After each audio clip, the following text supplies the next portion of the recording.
introducing Riley Snorton, who is an Associate Professor of Africana Studies at Cornell University, and this year is a visiting Associate Professor in sunny Los Angeles at USC in the School of American Studies. Riley is the author of 2 books and is hard at work on the 3rd, which is impressive, having gotten your PhD in 2010. So Riley's first book, Nobody is Supposed to Know, Black Sexuality on the Down Low, came out in 2014. Followed last year by Black on Both Sides, A Racial History of Trans Identity, and now has a new project pretty much in the works. So Riley will be presenting on this work for us today. So please join me in welcoming Riley.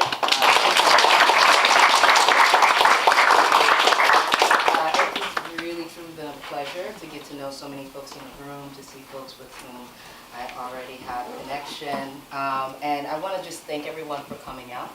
I'll talk a little bit about, my kind of intellectual projects, kind of giving a sense of the pivot from the first to the second book, and very briefly talk about the 3rd book, because at this point, it's still a dream, right?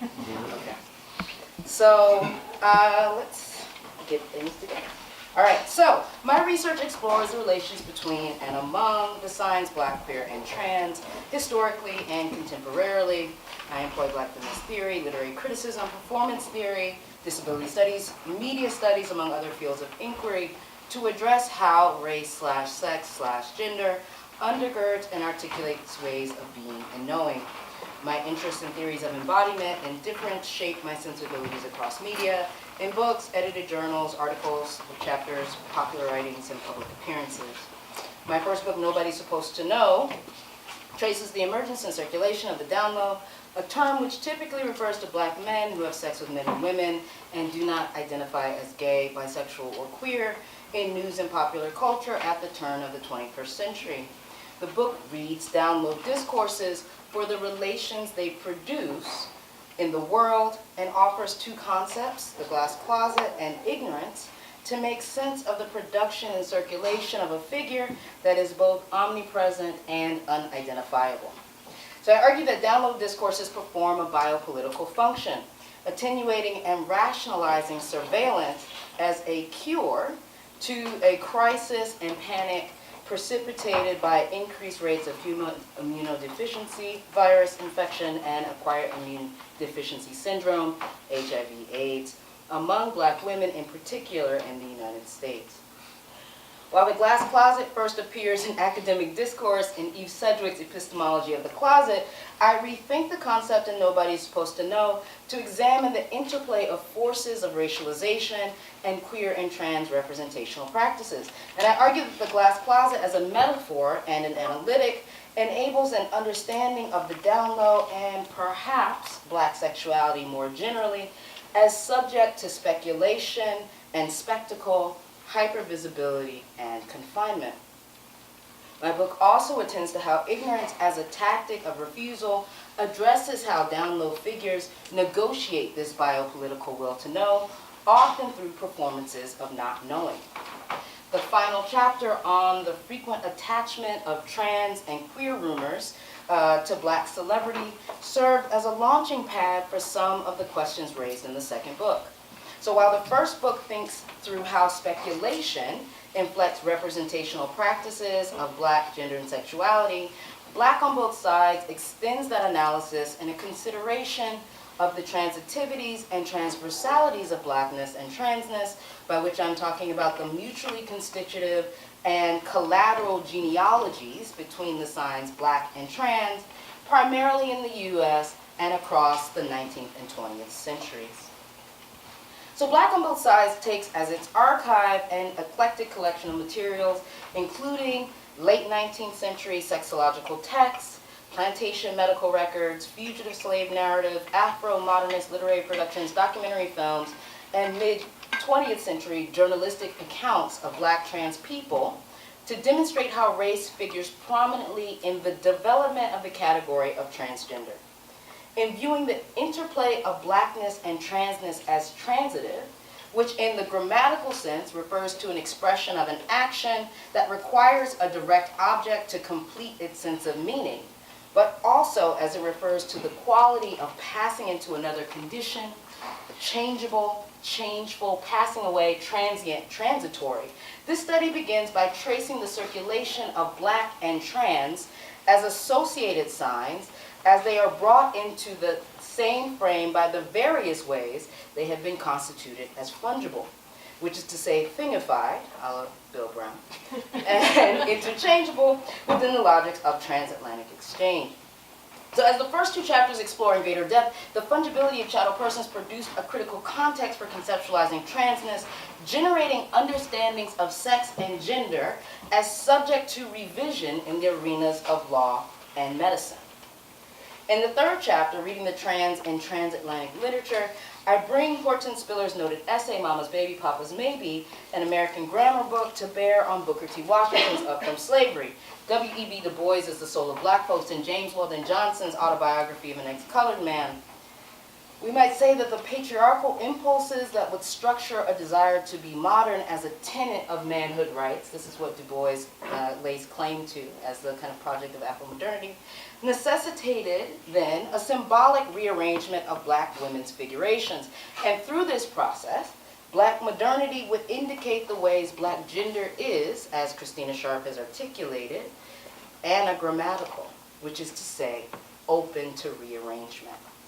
So as the first two chapters take up fungibility to express how black women have been instrumentalized to create understandings of being and non-being in the arenas of medical science and law, this chapter explores how black manhood would articulate itself around a symbolic order established through and upon black female flesh, ungendered, to quote Spillers. The association between being black and having a black mother was critical to maintaining the biopolitical ordering of slavery, and continued as a question for consideration and redefinition through and in the aftermath of Reconstruction. So in light of this interrelation, one could re-articulate the problem of the color line in terms of reproduction, such that one substitutes the question of what it feels to be a problem with what it means to have a black mother. This metonymic move, which is also a play on how the logics of synecdoche and substitution structure the racial real in Afro-modernist literature, organizes the third chapter of Black on Both Sides along a series of routes into the female within the three Negro classics. So chapters 1 through 3 enact an argument about how transness animates blackness, figuring one part of a doubly negated relation as it bears upon the articulation and experience of black life. In chapters 4 and 5, I attend to the other part of the negated relation, and an exploration of the ways blackness animates transness, particularly as it pertains to the project of 20th century transhistoriography in my discussions of Christine Jorgensen, dubbed America's first transsexual celebrity, and Brandon Tina, who is often described as the U.S.'s first trans martyr. My talk today is drawn from the first two chapters of Black on Both Sides and focuses on concepts such as fungibility and flesh in the production of plantation medicine and antebellum law. It is framed by two quotes from Mama's Baby, Papa's Maybe. The first on the unethical uses of flesh, and the second, which we'll see later, describes how flesh functions as a site of political and cultural maneuver. Flesh figures one route into the proverbial question of how matter matters. The aim here, in juxtaposing two narratives about flesh, is to demonstrate how a consideration of racialized gender reorients understandings of biological sex, and to take seriously how the fungibility of gender under captivity could become a condition of possibility for fugitive action. So on November 18th, 1857, before an audience of the New York Academy, I realized that a slide somehow disappeared, so I apologize for that. Before an audience of fellow physicians, J. Marion Sims delivered a speech on the importance of silver sutures in surgery. In his address to fellow physicians, Sims focused primarily on the 3.5 years of experiments performed on chattel women named Anarcha, Betsy, and Lucy, as well as several unnamed captives, which led to his career-making cure for vesicovaginal fistula. Sims described this genital condition by making reference to a verse from the book of Genesis. Quote, "In sorrow and suffering shalt thou bring forth children." The full verse contains the complete judgment God meted out on the nameless woman who would later be called Eve, which in addition to an intensification of pain associated with childbirth, included a further imposition. "Thy desire shall be to thy husband, and he shall rule over thee." This is from Genesis 3:16. Whereas Adam would be rendered mortal, according to the parable of the fall of man, Eve was, according to literal interpretation, conscripted to submission. Sims' inclusion of this biblical citation provides a key for reading his medical corpus. So on the one hand, his work signals how suffering and dominion transitively articulated the formation of gynecology. On the other, Sims's archive and the narratives of the named and unnamed experimentees indicate a transversal link between the metaphysical and the material, given expression in and as flesh. In the same speech, Sims described the experiments as part of a mission, which was, he imagined, if not of a divine character, at least of divine origin. His repeated invocations of God did more than intimate how Sims was a man of faith. They constructed a grammar of methodological, so we can think medical and scientific evaluation by way of a theopolitical justification for mechanisms of pain and control. This unethical grammar of suffering would dominantly express how Anarcha, Betsy, Lucy, and the unnamed others would function as a living laboratory within a political economy wherein their atomized flesh took on an adjunctive function in the production and reproduction of a series of proprietary instruments and procedures. All right. So a vesicovaginal fistula is a breach in the vaginal wall that opens into the urinary tract and produces continuous involuntary discharge of urine. As L.L. Wall explains, VVFs are the result of a massive crush injury to the soft tissues of the pelvis. According to Dorinda Ojinaga, chattel persons were particularly at risk for VVF because of, quote, poor nutrition, lack of prenatal care, and births at an early age. Yet the pelvis was also a critical site for producing racial hierarchies among 19th century anatomists and sexologists intent on finding bodily, quote, unquote, proof of supposed black inferiority. Though Sims would recursively euphemize the condition as an accident, vesicovaginal fistula functioned as a sign of slavery, signifier and signified in the chain of meaning to give expression to what Saidiya Hartman describes as, quote, the erasure or disavowal of sexual violence that engendered black femaleness as a condition of unredressed injury. Sims's archive serves to quote Spillers as a materialized scene of female flesh and gender. His more than 3 years of experiments on named and unnamed chattel persons for the treatment of VVF served as, quote, proof of black females' genital exceptionalism as non-reproductive, inverted, unfeminine, even as the procedures also produced an erasure of chattel slavery's effect on black female genitalia in the state of exception. The international acclaim Sims received for his treatment of VVF generates a number of questions about the transubstantiation of things, as it relates to the life of flesh that resides in the series of instruments and procedures, including Sims's speculum, catheter, and sutures, and also in terms of what VVF and its cure reveal about the relationship between sex as a biological category and ungendered flesh. So in the full chapter, I describe how Sims comes to encounter and possess Anarcha, Betsy, Lucy, and the unnamed others, the brutality of his experiments, the broader geopolitical context of an impending civil war, underscoring how fungibility served as an animating logic in this macabre moment in medical history. However, for the purposes of the talk, I want to move directly to his first article on VVF, which he described as his, quote, last free will offering to the medical profession. So issued in the American Journal of Medical Sciences in January 1852, on the treatment of vesicovaginal fistula, makes claim to 3 original and proprietary contributions to medical knowledge. The discovery of a method by which the vagina can be thoroughly explored and the operation easily performed. This is from the article. the introduction of a new suture apparatus, and the invention of a self-retaining catheter.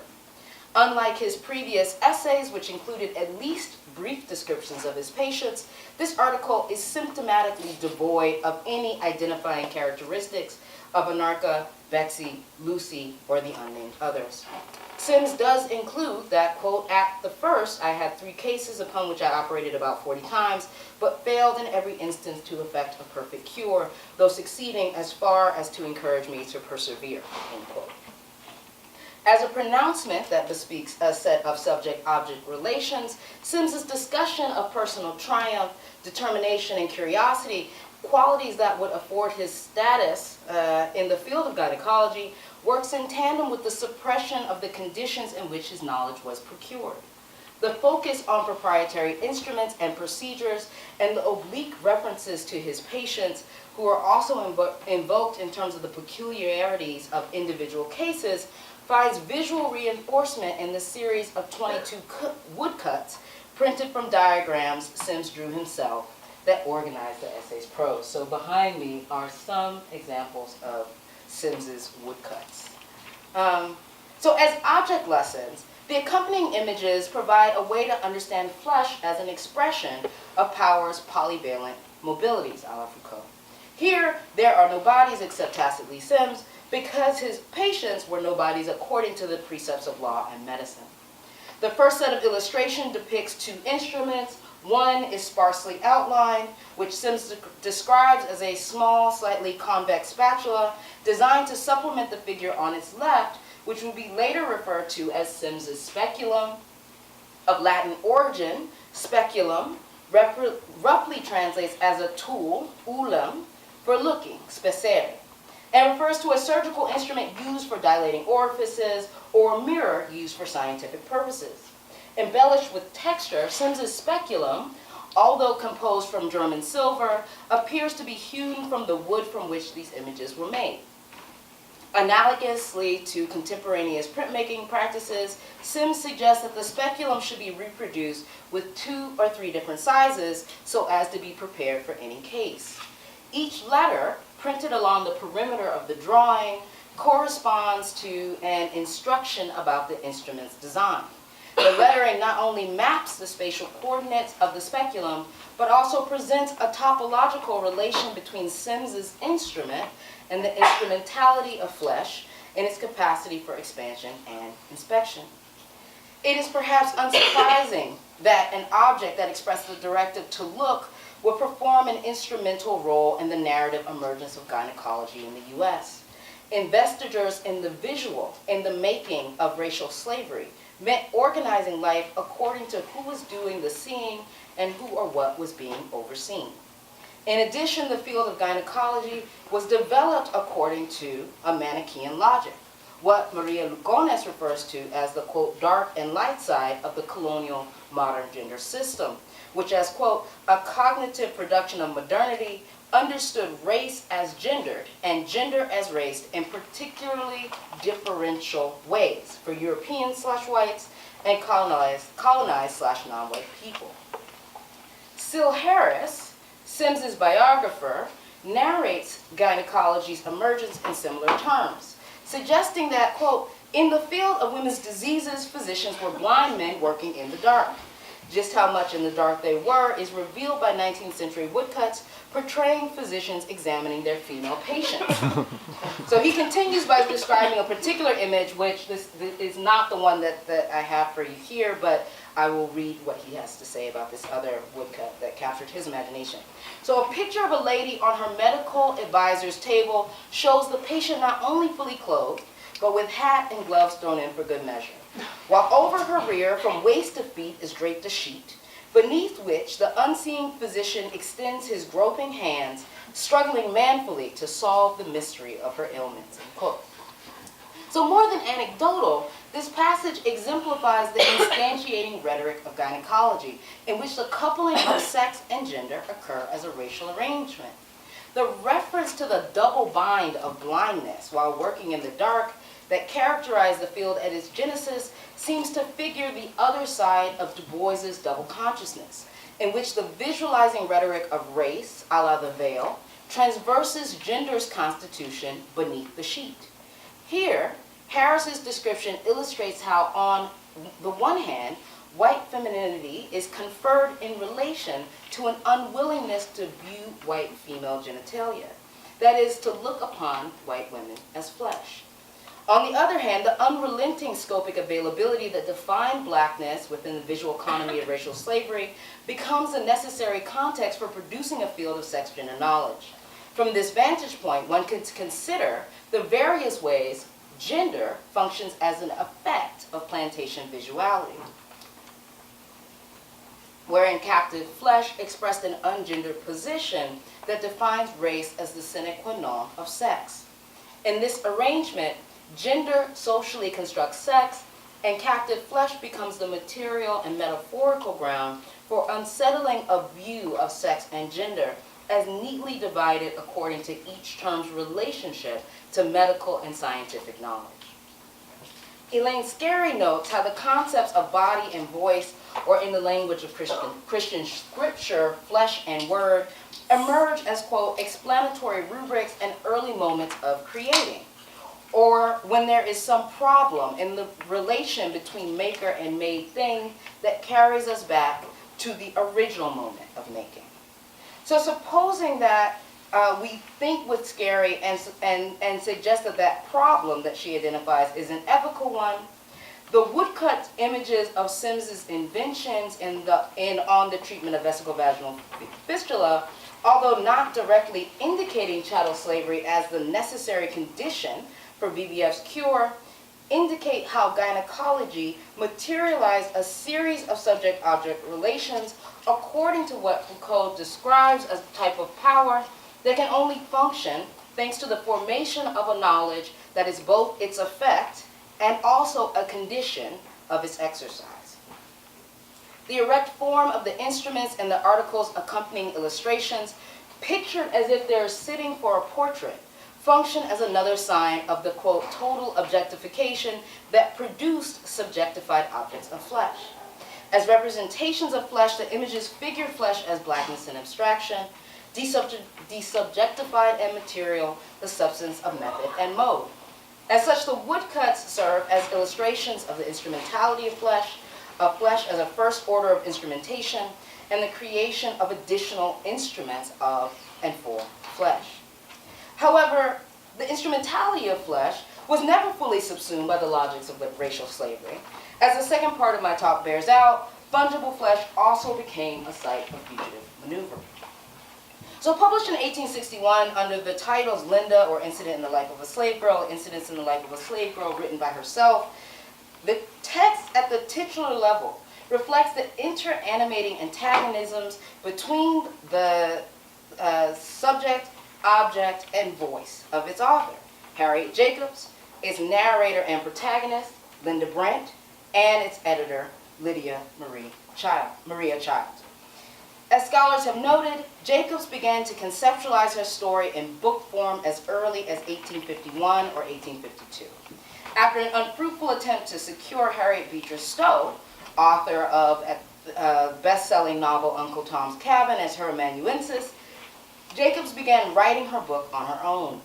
Having completed the manuscript in 1858, after at least 2 publishers expressed interest only to go bankrupt before releasing the text in print, Jacobs ultimately paid to have the book privately printed in early 1861.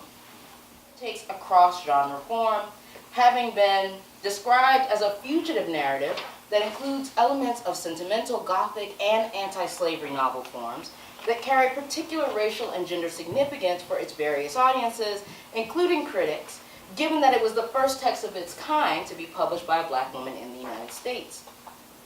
Valerie Smith notes how Incidents contravenes the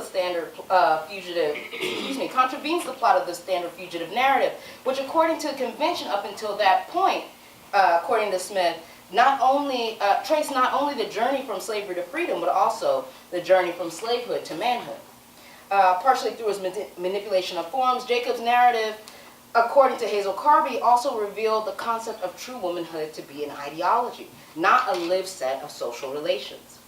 So incidents is rife with intertextual signs, offering numerous metaphors, allegories, and incidents that speak both to the conditions of Brent's fugitive passage and the context of Jacob's narrative production. Brent's dramatic escape maps a different terrain of ungendered blackness that simultaneously marks the intersection and mutual envelopment of fugitivity and fungibility. Narrative portrayals of the protagonist's sexual negotiations clarify aspects of Brent Jacobs' ungendering. Hardman has described how incidents underlines, quote, the unwieldiness of sexuality, the entanglements of instrumentality and pleasure, expressed by a chattel person constituted by an indifference to injury, the extended use and dispossession of the captive body, the negation of motherhood, and the failures and omissions of the law. As Hartman claims, these elements or incidents determine the conditions of enslavement and engenderment. And Spillers also suggests that, quote, though this is barely hinted on the surface of the text, we might say that Brent, between the lines of narrative, demarcates a sexuality that is neuter-bound, inasmuch as it represents an open vulnerability to a gigantic sexualized repertoire that may be alternately expressed as male/female. So in the delineation of the various ways captivity coercively decouples bodily comportment from the dominant symbolics of gender and sexuality, in incidents, Brent Jacobs' maneuvers raise the question of what is sexuality to and for the fungible. As a partial response, Brent's, quote, deliberate calculation to bear children from Mr. Sands is an instance of the kinds of actions available under captivity. The narrator cum protagonist relates, quote, it seems less degrading to give oneself than to submit to compulsion. There is something akin to freedom and having a lover who has no control over you, except that which he gains by kindness and attachment. The numerous circumscriptions and qualifications in Brent's description shed light on Jacobs' critique and exposition of the impossibility of normative gender and sexual reciprocity under captivity. Rather, gender and sexuality appear by way of injury, such that, as Aliyah Abdur-Rahman argues, Jacobs' narrative highlights how incidents of abuse serve as both metonym and metaphor for the lived experience of American slavery. Though Brent determines a sexual relationship with Sands to be, quote, less degrading than compulsory concubinage to her enslaver, Dr. Flint, that calculation, as some critics have argued, came with little measure for protection. Sands' decision to make their black daughter the personal slave of his wife and Brent's concern over her daughter's imminent life in captivity catalyzed Brent Jacobs' conscripted movement, inaugurating the narrative action of the fugitive drama of incidents. The choreography of Brent Jacobs' escapes begins as it ends, with the protagonist finding harbor in the home of what she describes as a sympathetic white woman. The circumstances of her earliest hiding place foreshadow the garret that she later labels a loophole of retreat, which according to Hartman is a space of freedom that is at the same time a space of captivity. Brent's dependence on the unnamed white woman also prefigures the vexed form of freedom the protagonist experiences as a servant in the North. The recurring theme of finding space for maneuvering within confinement aptly describes, as Christina Sharper suggested, Brent Jacobs' condition as fugitive, abolitionist, and author in terms of being still protected and unprotected in her relationship with whites, unquote. So before her temporary concealment within the white mistress's storeroom, Brent Jacobs describes having been bitten by a reptile of some kind. A detail in the narrative that not only explains some of the perils of fugitivity, but also foreshadows the protagonist's various encounters with the snaky swamp. The recurrence of the swamp as yet another site of temporary refuge for the protagonist amplifies her narrative's explication of freedom in terms of the vexed spaces of ongoing fugitivity that emerge, however briefly, from within more general conditions of unfreedom and constraint. Just as the loophole refers to both the small space in Brent Jacobs' grandmother's attic that contains the protagonist for 7 years, and the hole that Brent makes in the space in order to see outside, the swamp stages the transversal relationship between fugitive life and death. as it also allegorizes how fungibility emerges as a tactic of maneuvering from within the morass of slavery's identity politics. To and from the snaky swamp, Brent moves in disguise, and in these cross-dressed perambulations enacts a fugitive plot that stages, through Brent's ungendered body, the various ways fungibility and fugitivity pass into one another.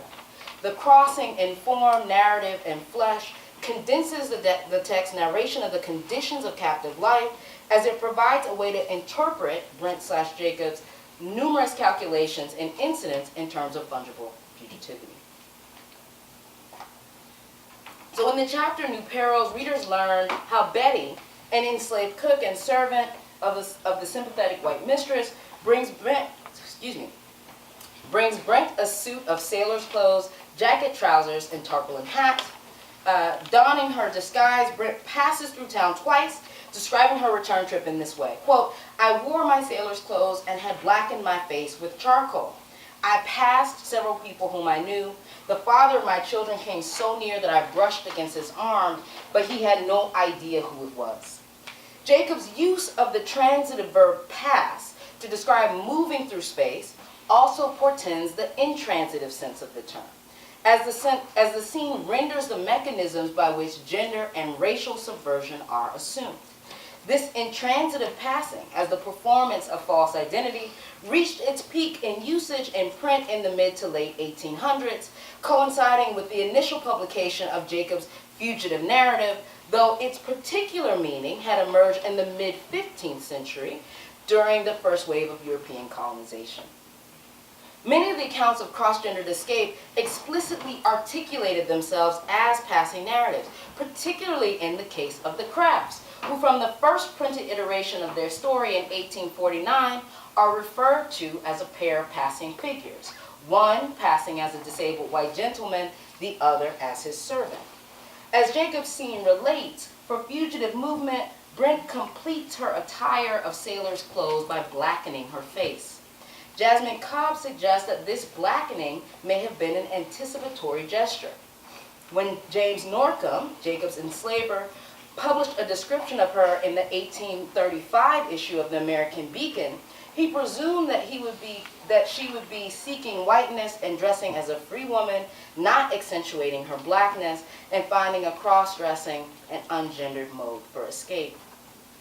Although the description of sartorial arrangement seems to conform to Passing's logic of movement for protection or privilege, Jacob's use of charcoal to darken her complexion tropes, by inverse logic, are more commonly held beliefs and fears about racial passing. As passing becomes a term to describe performing something one is not, it traffics a way of thinking about identity not only in terms of real versus artificial, but also, and perhaps always, as proximal and performative. Like a vertical line with arrows on either end, passing is figuratively represented by moving up or down hierarchized identificatory formation. This articulation of vertical identity also coordinates with forms of binary thinking, typified, for example, by the language of the opposite sex. So as passing is most commonly understood, one ascends into privilege, being a distinction, or in Jacob's blackenings, or as Jacob's blackening suggests, into the converse of those things. In this vertical model, blackness functions as a possibility of distinction, in which fungibility acts as a requisite ground from which distinction is forged. Here, blackness is simultaneously a space for new forms of becoming. Brent Jacobs' blackened blackness gives expression to her condition as fungible within the logics of U.S. slavery, in which the system of colorism, as Nicole Fleetwood has argued, produces a performing subject whose function is to enact difference, an act that is fundamentally about assigning value. So as it relates to the scene of Jacobs brushing past sands, her status as it also indicates how blackness as fungible engenders forms of non-recognition, as Jacob's performance elucidates how blackness and going blacker becomes an embrace of the conditions that might allow one to pass one's friends and lovers undetected. In this encounter, fungibility sets the stage for gendered maneuvers on a terrain constituted by modes of viewing blackness, in which Jacob's blackness and going blacker color her gender as well as her face. So the ecological characteristics of the snaky swamp serve an allegorical function in illustrating how fungibility produced what Brent Jacobs describes as a, quote, hiding place for those in no situation to choose. While preparing herself to enter the fugitive space that articulated a simultaneous promise of life and death, Brent Jacobs tells the reader of how her previous snake bite and fear of snakes filled her with an especial dread. Narrating the encounter with the swamp in detail, Brent describes how the lush natural environment that concealed her and her companion also teemed with predatory and poisonous wildlife. Incidents portrays the swamp as a death space for human life, or more precisely, a space of near death in which some other quality of living is assumed out of necessity. Its perception as uninhabitable is what also constitutes the swamp as a loophole of retreat. Yet the protagonist also notes at the conclusion of her description how she prefers the terror of the swamp and its inhabitants over the forms of racial and gender terror exercised by white men in so-called civilization. Though Brent Jacobs has direct experience of both, the passage elects the use of imagination to describe the differences between the two sites. This word choice elicits a reading of the passage in terms of its referentiality to an abolitionist literary and public imagination. As Anne Bradford Warner describes, the snaky swamp is on one level an intertextual parody of Stowe's recurrent depiction of black fugitive life set within a romanticized backdrop of the swamps, and particularly pronounced in Stowe's characterization of the dismal swamps in the 1857 novel Dread. John J. Kusich has additionally argued that the African spiritualist symbolism in Jacobs' representation of the snaky swamp functions as a mode of literary or textual concealment, rendering the swamp in ways that remain, quote, irreducible to European American norms. Yet here, as with Flesh, the swamp is both material and metaphysical. In addition to being a polyvalent literary device, the snaky swamp is a real place, and unfortunately, I'm standing right where it's being mapped. But as you can see, as you can see, there are self-guided walking tours of Edenton, and marked number 13 is the snaky swamp that's indicated as being outside of the frame of the map as it's been presented. So located west of Edenton, North Carolina, it bears a geographical proximity to the Great Dismal Swamp, a site for the longer durational inhabitation of marooned Africans and native people that convey how its ecological features produced an adversarial terrain for human life, rife with the imminent and ever-present difficulties of cohabitation with these non-human animal inhabitants for the displaced and dispossessed. Incidents returns to the idea of the snaky swamp and a brief exchange between Brent and a sea captain, who eventually transports her to Philadelphia. Quote, as we passed the snaky swamp, he pointed to it and said, there is a slave territory that defies all the laws. I thought of the terrible days I had spent there, and though it was not called Dismal Swamp, it made me feel very dismal as I looked at it. The captain's characterization of the snaky swamp as defiant of all laws bespeaks what Sylvia Wynter describes as the development of a new worldview, a system of ordering logics that accompanied the discovery of the Americas and that was expressed according to a series of binary oppositions, including master and supposed natural slave, rational and irrational, and habitable and uninhabitable territories. As Catherine McKittrick relates, post-1492, what the uninhabitable previously conceptualized, what the uninhabitable tells us is that populations who occupy the non-existent are living in what has been previously conceptualized as unlivable and unimaginable. If identity and place are mutually constructed, the uninhabitable spatializes a human other category of the unimaginable / native / black. The captain's pronouncement also invokes the swampland's transversal histories of marronage with a more dogmatic and theological sense of slavery. Whether for 2 days as an incident or 10 generations, as Daniel Sawyers contends in his research on the archaeological remains in the Great Dismal Swamp, the region's inhabitation by marooned beings is figured and transversed according to a colonial settler subjective understanding of the swamps as sites of terror and lawlessness beyond the parameters of God's grace. Slavery produces and reiteratively capacitates as a viable option, or more precisely as that choice, non-choice, for those in no situation to choose. In this sense, one encounters the seemingly paradoxical construction of fungible fugitivity and its relation to the swamp's material and metaphysical region of mortality. Gesturing toward a similar epistemic structure, the swamp expresses the conditions for the fugitive experience of something akin to freedom, enabled by modes of apprehension, domination, and control, introduced and refined within the morass of plantation identitarian politics. In this sense, Brent's cross-gender foray to and from the snaky swamp is a redoubled articulation of the fugitive possibilities within and structured by the geographical and metaphysical architecture of slavery.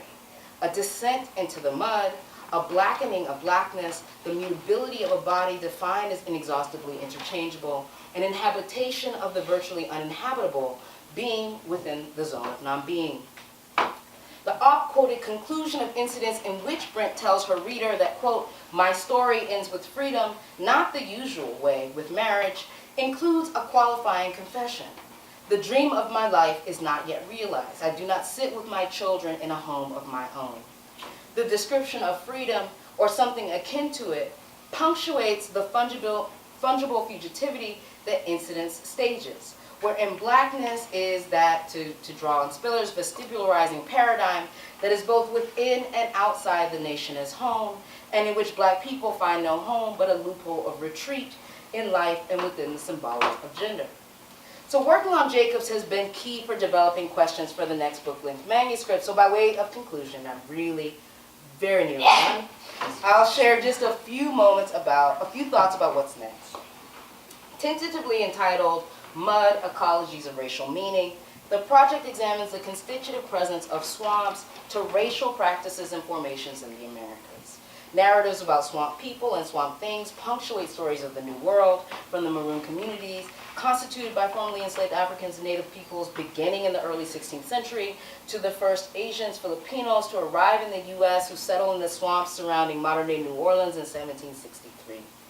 Mud is archival and archaeological, exploratory and experimental, interdisciplinary, and mixed methodological. And as I said, I'm sharing a dream, right? This is what I want this project to be. Drawing on poetry by Carl Phillips and Larry Van Cleef Stefanen, the works of contemporary artists such as Alison Sarr, Candice Lynn, and Kai Barrow, original field research and archival materials, this project contributes to and extends feminist and trans scholarship on the environment, research on race and ecology, including ecological disaster, to address how matter and meaning are made and remediated in the swamps. The swamps becomes a rubric for reading how freedom is neither abstracted nor wholly performative, but an exercise that works in and on the body. That praxis that Jacob describes as choice when in no situation to choose. As a place that is neither land nor water but both, the swamp functions as the material ground for my next project and for a series of ongoing considerations about ontological transformation, life and death, freedom, and choice. Thank you so much.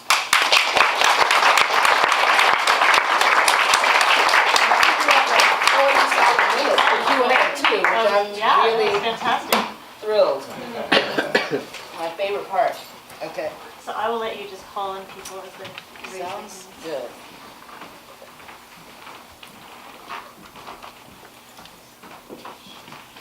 I'll hydrate while people are. Thank you.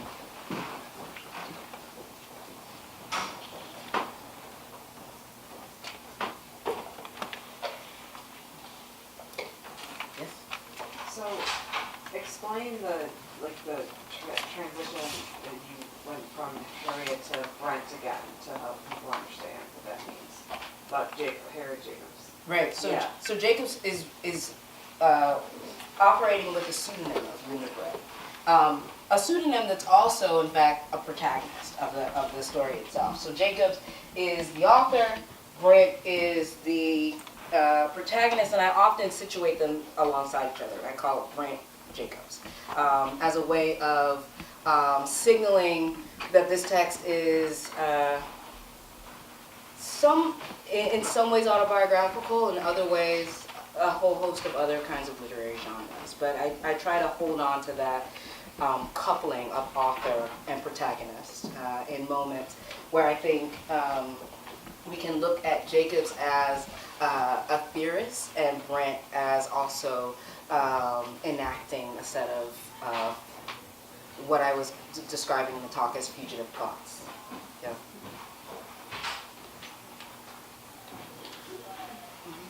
Thanks so much for that talk. That was fantastic. I have a question that's not fully formed, partly because it's based on what you were talking about at the very end of your talk. Mm-hmm. And it has to do with the distinction between choice and freedom in some ways. Mm-hmm. So choice is a term that's very central to neoliberalism, right? Radical choice theory in the way that we think about, I mean, choice is the kind of like white male norm in terms of what we're all supposed to be as economic actors, as homo economists, versus freedom, which points to a very different kind of speculative horizon, especially for an enslaved person in the 19th century and before. So I'm wondering if you could just like riff a little bit off of how you think about choice versus freedom, especially in this new project.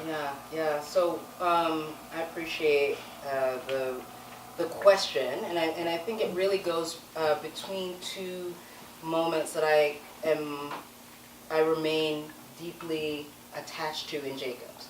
So there are two paradoxes that give rise to my my desire to think about choice and freedom in relationship to the swamps.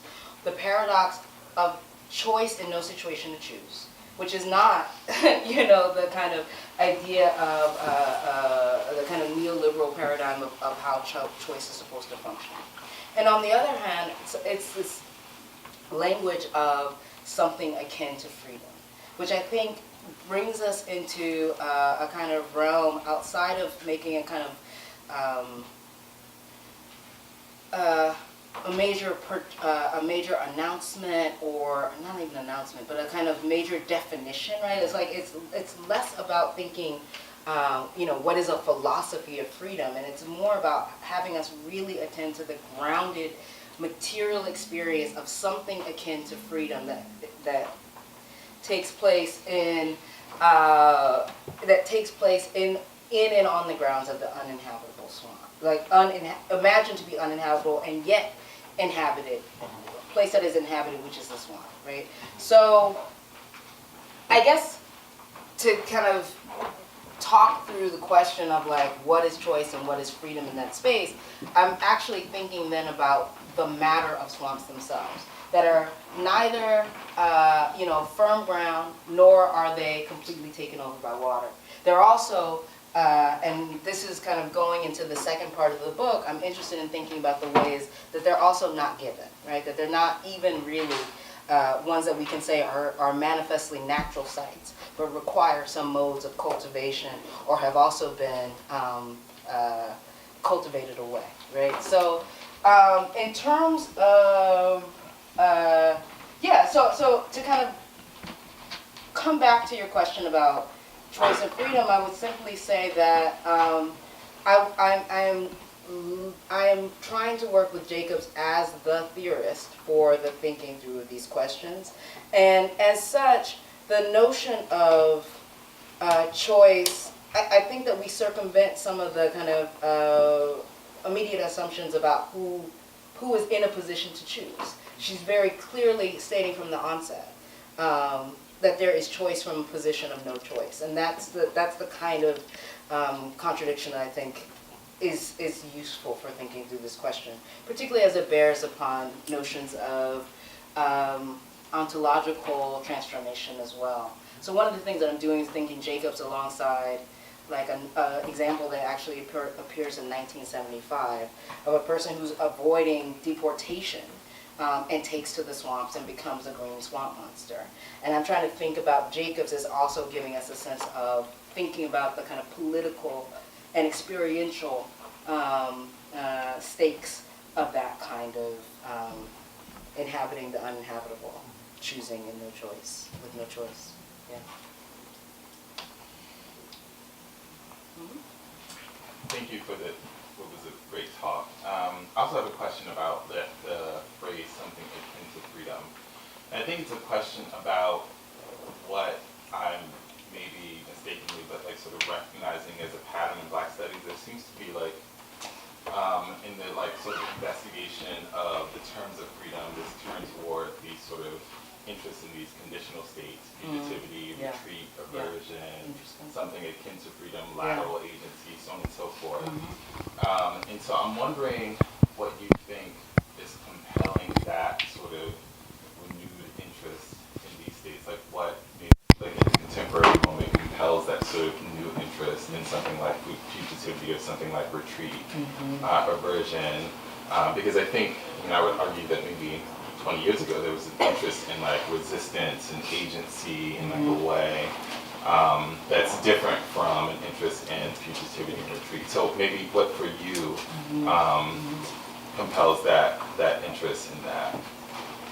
So I'll If say there is that what I'm up some- to is I'm interested in thinking about what are kind of possibilities in spaces that are narrated as impossible, right? And I'm particularly thinking about that as it connects up to kind of the larger book project, which is about thinking about Black and trans life outside of the kind of spectacular representations of Black and trans death.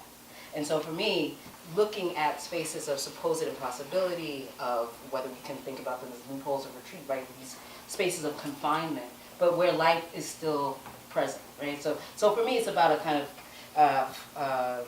one might call it like a finer-tuned instrument for trying to look at questions of resistance and agency, which is why I would say I'm not actually thinking about those things as being so, I don't think of them as diametrically opposed.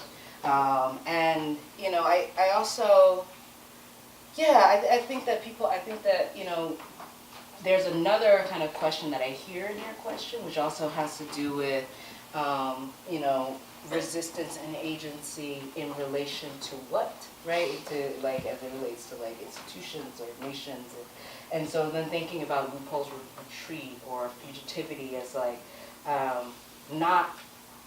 not articulating an action necessarily related to some other, or in a kind of dynamic in which it's like a institution and a figure, right? Like there's also something that's happening, I think, in relation to talking about ongoing mobility and the kind of impossible, like the idea of, for example, opacity as a strategy to just stay alive. That I think is something that I'm just hearing in your question, but something that I would love to like kind of continue to think through in terms of whether we can name this as a kind of shift in how people are talking about Black political existence and strategy. Yeah. Brief follow-up. How does the question of opacity, vision, sight play into the third book and topic of the swamp? Just kind of tracing from your first book to the ethics of opacity that you talked about in the second one. Yeah. Is that a thread that continues into like? I mean, even in Jacob's description of the swamp, like darkness and the uncertainty of where the animals that live in the swamp are. Right. Yeah. Yeah. I mean, I think certainly the kind of what remains obscure. How do we know? How do we think about a sensoria in the swamp is something that I'm trying to think about. Right. So what it means to have been bitten. What are the kinds of other senses that are actually precisely necessary because you're inhabiting the space of the swamp. So it may be that it ends up being a kind of additional commentary about the visual, but I'm also really also trying to think sensorially, and some of that actually is related to like one of the artists that I'm really interested in, Kayi Barrow, who is doing installation art in New Orleans, not only to mark the kind of spaces of devastation following Katrina, but the particular devastation of disaster capitalism in New Orleans, right? And so thinking about what modes of sensoria are being deployed to make those kinds of critiques. but yeah, I really appreciate that question. Thank you.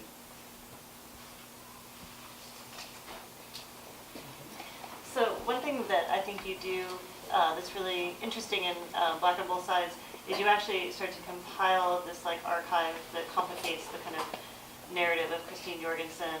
And so I'm curious about, if you could say a little bit about how did you even go about compiling that archive? That's something I love about your work is that I think you have a really, and the kinds of materials that you pull together I think are really fascinating. But, this, like you had to sort of build this history that wasn't, as easily there as like learning something about Jorgensen. Yeah, thank you for that question. It starts, in the introduction I have this scene of like, knowing that I had to work on this project to fruition. And that was in the kind of 25th anniversary of the Human Sexuality Collection, and finding or encountering a postcard that had two figures. In fact, it's the cover of the book. That these two figures that are being described as, cross-dressers, but there's also some other possibilities there, and being so transfixed by not only the image, but also what the archival description. And so, in terms of thinking about the full manuscript, I was less interested in thinking about like when does modern transgender as a kind of legal and medical a construct and emergence, like a kind of subject position to fill. And more interested in thinking about like, what would it mean to tell a story about what kinds of ideas make it possible to imagine that gender can change, and that maybe gender is in fact frequently subject to revision. And so that began a process of looking at Sims, and initially the chapters that I presented actually were combined as one, and then I realized they needed to be pulled apart as two different ways of thinking about flesh as a route into some of these questions about gender's mutability. But then, the first third, or the first two parts of the book, in some ways, are really deeply making, through archival research, also making clear kind of investment in highlighting genealogies that have been, in some ways, not fully understood to be both part of a kind of trans studies project, but also in terms of a kind of Black feminist project. So very explicitly, this book is about saying Black feminist studies is a critical genealogy for trans studies, and the archive then is also one in which I am wanting to ground some of the theoretical maneuvers that have actually given rise to so much of the kind of persistent questions and debates that I think animate the field of trans studies as it continues to flourish. Yeah. Probably just answered my question, so I'll just have you answer it again. Okay. Which is to think out loud. I mean, you clearly situate the work in terms of citation in dialogue with Black feminism. Yeah. But I was wondering if you could say a bit more about the significance and the rooting of Black feminism. We've seen this with Rod and a queer color critique, right. Now with trans studies, and right. what is it about? Right. Both, it seems to me, the discussion of how we think about resistance and the targets of resistance, how we think about both kind of the self and the collective, right. that Black feminists have told us Yeah. and instructed us new ways and Right. innovative thinking in this area. So I'm wondering if you could just say a bit about. That's a great question, and it makes me want to both think about some of the kind of archive of material surrounding, for example, the collective, like the Combahee River. Yeah. And I'm not sure how many folks are most folks are familiar with the Combahee River Collective Statement. We've been doing a lot of programming with the Okay. centers, yeah, so it's a good year for bringing on your Excellent, right? So they write this That collective. doesn't mean that everybody here Yeah. understands. So they write this collective statement that is really about after long conversations and reading groups, developing a statement that talks about like what are the conditions of possibility for liberation, right? One of the kind of details as they continue to meet with each other, they're also trying to figure out who is and who cannot be in the Combahee River Collective Statement. And one thing that a friend of mine actually is working on that I find super fascinating as it bears upon the question of interface between black feminist like studies and practice and trans existence is that when they were asked to think about the question of are trans women invited in the Combahee River Collective Statement, their response was, well, we're not here to police people's genitalia, so if they come into the space ready to be a part of the Combahee River Collective Statement, we are not invested in thinking that we can, through whatever rubric or measurement, determine who is and who is not a woman, right? So, I mean, I think that there's some like literal archival overlaps that are going on. But one of the things, that I was deeply invested in this project in sort of making clear is that there, and you know, this is in part because I have been reared in black feminist theory and practice, but like gender was never assumed category, right? It was never a stable category. It was actually always a category of contestation that was either enacted on a body or was something to be circumnavigated towards something maybe akin to freedom or an experience of like a kind of gender possibility outside of having to be made the site of what was not, right? So like I feel like if we're kind of thinking then around the thinking around questions around like what does it mean to inhabit a body and to change something like gender, I think is so critical that we can look to black feminism. But there, you know, I think there's also like, you know, thinking about Gloria Azadua or even looking at early trans studies work like Sandy Stone's work, which is deeply related, like deeply at the end citing a lot of women of color feminism. But part of what I'm wanting to reinstantiate in a kind of ongoing conversation in trans studies is the degree to which racialized gender bears a kind of, and now I feel like self-conscious to say this in front of you, Kathy, but I think that like racialized gender actually can become a kind of analytic to think through power that builds other modes of coalition as well. Like, as in your work with punks, bull daggers, and welfare queens, I think we can also start thinking about the various ways racialized gender impacts the life chances of folks who are and are not identified as trans. So that's also what's at stake there, and what I read as hopefully in conversation with black feminist praxis and theory.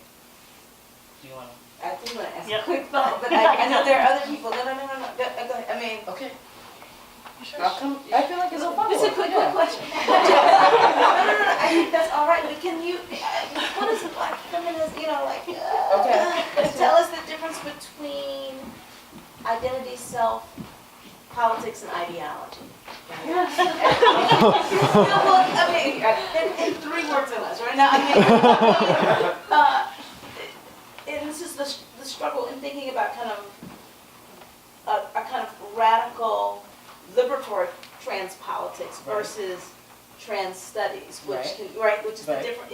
And it feels like there's a way in which I kind of, the lens of Black feminism Mhm. gives us some purchase on Mhm. some differences. I'm trying not to get in trouble. You see what I'm trying? Go to the other guy. We'll talk about it over dinner. Okay, well, I'm gonna try to think about, and I maybe know you are. I'm gonna do the question, and then I'm gonna try to come back and talk about identity, ideology, politics, Yeah. and self. Self. Okay. Something like All right. Let me make a note. No. No. No, I'm super. Yeah. I mean, I hear what you're saying. Do you Because I also think, no, I do. No, I mean, I hope so. I know you do. I hope I do. But you know, like I think one, if we kind of tease that back from the moment of talking about it as trans studies, and so there's already kind of thinking about what has to be put in place in order for it to cohere as a certain recognizable form of academic inquiry. What I'm hearing in kind of naming and also honoring the kind of praxis and theory of Black feminisms is that it actually is not only about the kind of set of ideas, but it's also about an ongoing relationality that allows for something to exist. Now I'm trying to figure out what in a mode of ongoing critique. And so that's where I think and critique of the self. that's right. Yes. Exactly. Which I'm not sure. Okay, I'm sorry. Go ahead. Okay. We'll talk about it. Okay. Okay, thank you so much for your talk. I'm thinking about the passages about Marion Sims Yeah. and wondering whether there's also a genealogy of disability studies Yes. in your work, and thinking also how that conversation might connect with your emerging framework on maroon ecology, Yeah. especially new work. For example, Aurora Levins Morales Yeah. writing on ecology and disability Yeah. in these spaces. Yeah. I'm ongoingly interested in reading and engaging disability studies, and one of the things that I say about the project is that very frequently this is a crypt archive. So the work on Sims, but also it's something that threads throughout the project. So the final chapter is on Divine and thinking about Philip Divine, who is often narrated out of the kind of context of Brandon and Tina's political, if you will bear with me, a kind of political martyrdom, right? The kind of political subjectification of his death. And so I'm also trying to really think about what how disability figures and frames a relation between forces of race, racialization, and also gender. And it was a recurring set of questions that the text came to engage over the course of the work. And I am reading and citing folks like Petra Kuppers, and I know Aurora's work, and thinking then about what does it mean to also try to work in relation to kind of project of, and I sort of moved more in terms of thinking about crypt theory because of its other kind of political investments, but certainly thinking about what theories of ability and as it relates to even theories of capacity opens up in terms of the questions in this book, and I think as it would translate into, not necessarily in a transparent way, but as it might animate some of the work in the swamps as well. Particularly in terms of thinking about people's, about the kind of experience of the inhabitation, or the kind of extreme conditions of labor under which swamps get made and removed.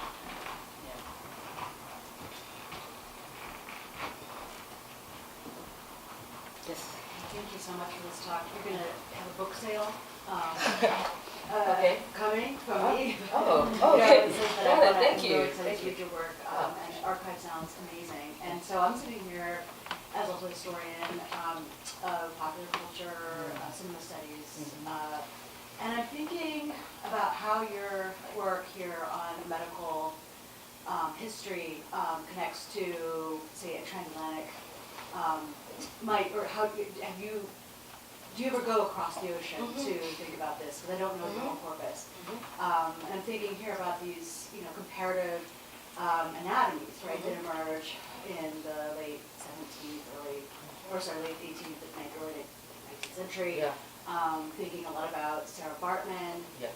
and how her genitalia was also like this site for her own the promise of her femininity. However, it was being cited became a platform for her to envision as it's recounted, right? Yeah. Her own freedom. Yeah. And yet, I don't know all of the historical materials that could substantiate her history. But I'm just, so this is a very open question as you've generated these thoughts in me about how your work might connect to these other kinds of, say, transatlantic, 'cause I work in France mostly, or on French stuff, and how this helps us to maybe kind of think about, again, these transatlantic relations and comparative anatomies, and perhaps the last thing I'm wondering about is that insofar as you've thought about these histories as sites where gender changes, it's almost, I feel like in her story, in Sarah Bartman's story, it couldn't change, right? I mean, it was almost something that she was hemmed into. Even if there is a history of comparative anatomy that will forcibly change from that racist history. So I'm kind of putting these pieces together. I don't know if that evokes comments. It's a kind of a question, comment. Yeah, I mean, like Evocation. there are like a few Evocation. things that like come to mind. So what I'm thinking about, one of the Swamp Project also means going to me earlier.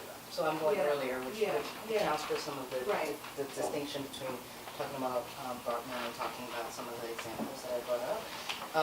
But I also was thinking about, like, in the full first chapter on Sims, I talk a lot about how he actually manipulates the context of France as a pro-slavery country to continue his medical practice. And in fact, that is what accelerates his kind of international stardom as a medical practitioner.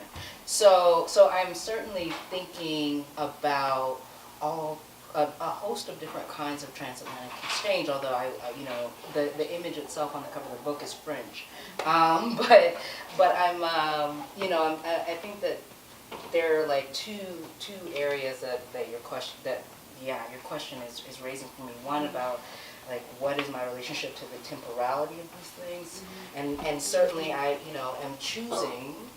chose, and maybe in no situation, but I chose to start the project in 2019, and so there's a part of telling the way that the story is being told is not actually about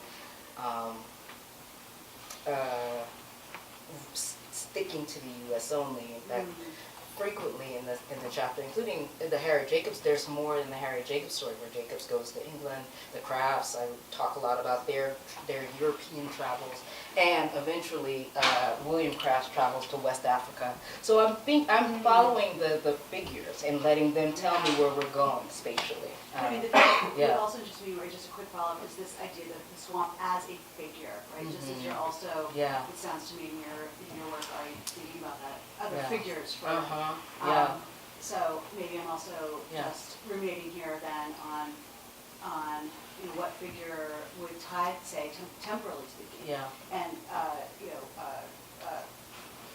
geographically speaking, these disparate but yet very connected histories together. Right. So like also thinking about the swamp and its relationship to the mangrove, and I've also been recently, someone recently made me aware of a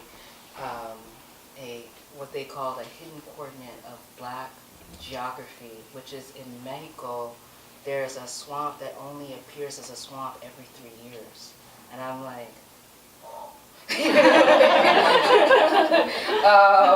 And it's actually where a lot of Afro-Mexicanos live, and so I am mind blown.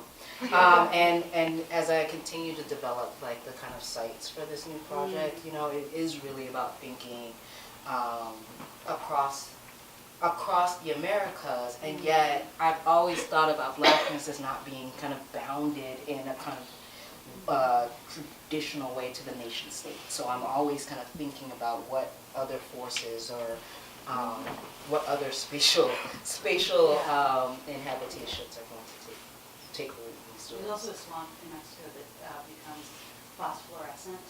Yeah, well, okay, yeah, okay, that's good. Thank you. So we have time for one more question? And then we have reception, Oh, and so I see, there's like yes, and I see a informal question questions. over here. Yes. Yeah. Thank you for your talk. My question is kind of around the relationship between fugitivity and legibility, especially as you focus on passing narratives as Yeah. well. Yeah. And I'm wondering here whether there may be like a space for differentiating kinds of passing, as in certain kinds of passing that verify what someone thinks you're doing, Right. as opposed to certain kinds of passing which can conceal or Yeah. can deceive, or Yeah. and I'm thinking about like the proliferation of misrepresentations of Black life, be it Yeah. minstrelsy or like Yeah. commodity icons or signs that are Yeah. circulated, and Yeah. just wondering the relationship between fugitivity and legibility here, especially with regard to passing. Yeah, that's a good question. You know, one of the ways that I kind of return to what I offered in part here, which is it's like a critique of passing as a kind of duration of performance of false identity, you know, is I later go to this moment in the 1950s where the figure I suggest is doing something like being like performing restivity, right? And so I want to then take the notion of restive, which is a paradoxical term. It both means to move as if one is restless, and it means to be obstinately still. And I describe that as a kind of practice for maneuvering around a kind of set of gendered expectations this figure encounters in the 1950s that is about resisting control, right? So it's like restive is about resisting control, which I think is also a more, I'm gonna claim this, a more capacious way of thinking about what this figure is doing than thinking about them as constantly passing.